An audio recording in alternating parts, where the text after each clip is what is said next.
outer emptiness. However, they do not teach that inner and outer dharmas are empty of their respective characteristics. The Mahayanists, on the other hand, say that, in inner dharmas, the nature of inner dharma is absent and that in outer dharmas the nature of outer dharma is absent. This is what is said in the Prajnaparamita. Form is empty of the nature of form. Feeling, concept, volition and consciousness are empty of the nature of feeling, concept, volition and consciousness. The eye is empty of the nature of eye. The ear, nose, tongue, body and mind organ are empty of the natures of ear, nose, tongue, body and mind. Color is empty of the nature of color. Sound, smell, taste, tangible and dharmas are empty of the natures of sound, smell, taste, tangible and dharma. All these dharmas are empty of self-nature. Question. Emptiness of beings and emptiness of dharmas are two ways of teaching inner and outer emptiness. Which one is true? Answer. Both are true. For disciples of little knowledge and weak faculties, only the emptiness of beings is first taught, and for beings of great knowledge and keen faculties, the emptiness of dharmas is taught. The Hinayanist Sravaka is like a prisoner who breaks his bonds, kills the prison guard and can leave at will. The Mahayanist is like this other one who, out of fear of brigands, makes a hole in the wall and escapes, destroying only the causes and conditions of his egotism. The Sravaka no longer produces passions and eliminates the thirst for dharmas.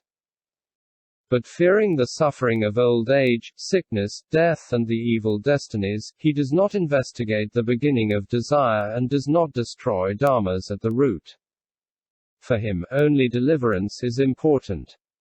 The Mahayanist, on the other hand, destroys the prison of the triple world, subdues the armies of Mara, breaks the fetters and eliminates the traces of the passions.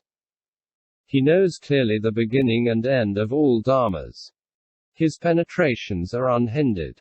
He destroys and scatters all dharmas so well that to his eyes samsara is the same as nirvana and is merged with calm, cessation.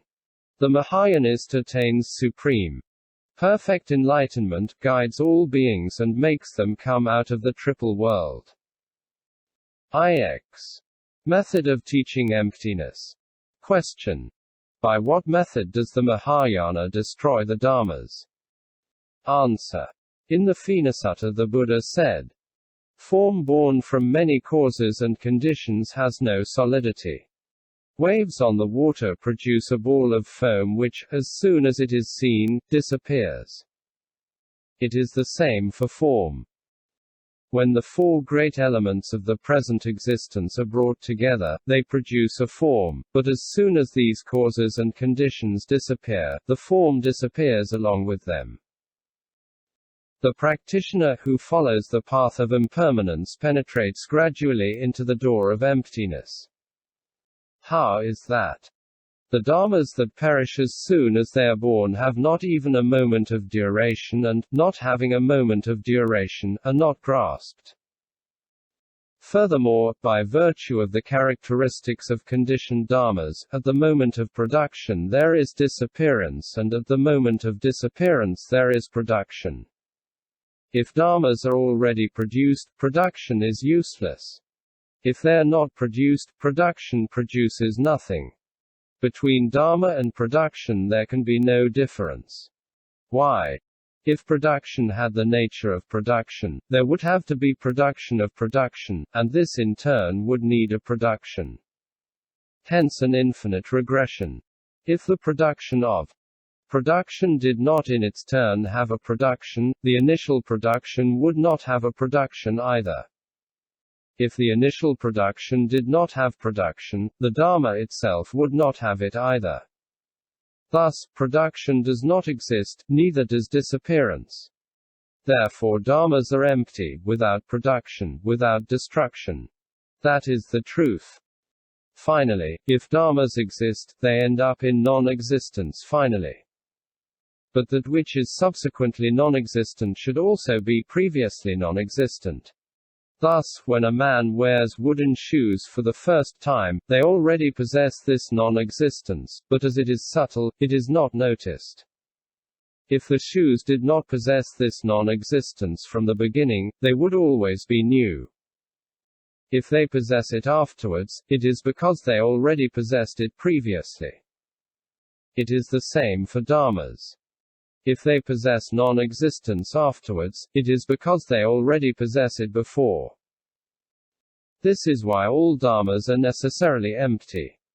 But as the result of a mistake consisting of taking to be a being that which is not a being, one becomes attached to the 6 inner organs. The yogin, however, destroys this error, and this is what is called inner emptiness.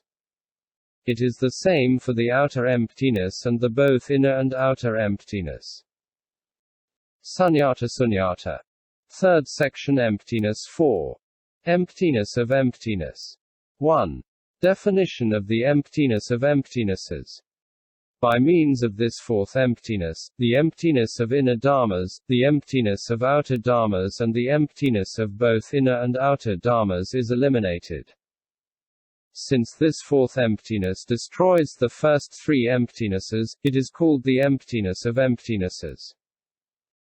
First, one uses the 3 emptinesses of dharmas to destroy inner and outer dharmas, and then one uses this fourth emptiness to destroy the first 3 emptinesses. This fourth emptiness is called the emptiness of emptinesses. Furthermore, by means of the 3 concentrations of emptiness, the yogin considers the emptiness of the 5 aggregates, obtains the eightfold noble path, destroys the passions and obtains nirvana with residue of conditioning. Then, as a result of the karmic causes and conditions of his previous lifetimes, the yogin, at the dissolution of the body after death, abandons the eightfold path and produces a concentration of emptinesses called emptiness of emptinesses. 2. Difference between emptinesses and emptiness of emptinesses. Question. What difference is there between emptinesses and the emptiness of emptinesses? Answer. 1. The emptinesses destroy the 5 aggregates of attachment. The emptiness of emptinesses destroys the emptinesses. Question. If the emptinesses are dharmas, as empty, they are already destroyed. If they are not dharmas, of what destruction of emptinesses is it a question here? Answer. When the emptinesses have destroyed all the dharmas, there remain only the emptinesses, but these emptinesses must in their turn be rejected after they have destroyed all the dharmas. This is why an emptiness of emptinesses is needed. 2. Furthermore, the emptinesses concern all the dharmas, whereas the emptiness of emptinesses concerns only the emptinesses. Thus, when a strong man has destroyed all the brigands, yet another individual is necessary in order to destroy this first strong man. The emptiness of emptinesses plays that role. Thus, when one swallows a remedy, the remedy suppresses the illness, but once the illness has been destroyed, the remedy in turn must be rejected. If the remedy were not rejected, there would be sickness again. In the same way, when one has destroyed the sicknesses of the passions by means of the emptinesses, it is to be feared lest these emptinesses themselves present drawbacks in turn. This is why recourse is made to another emptiness to destroy the previous ones. It is called emptiness of emptinesses.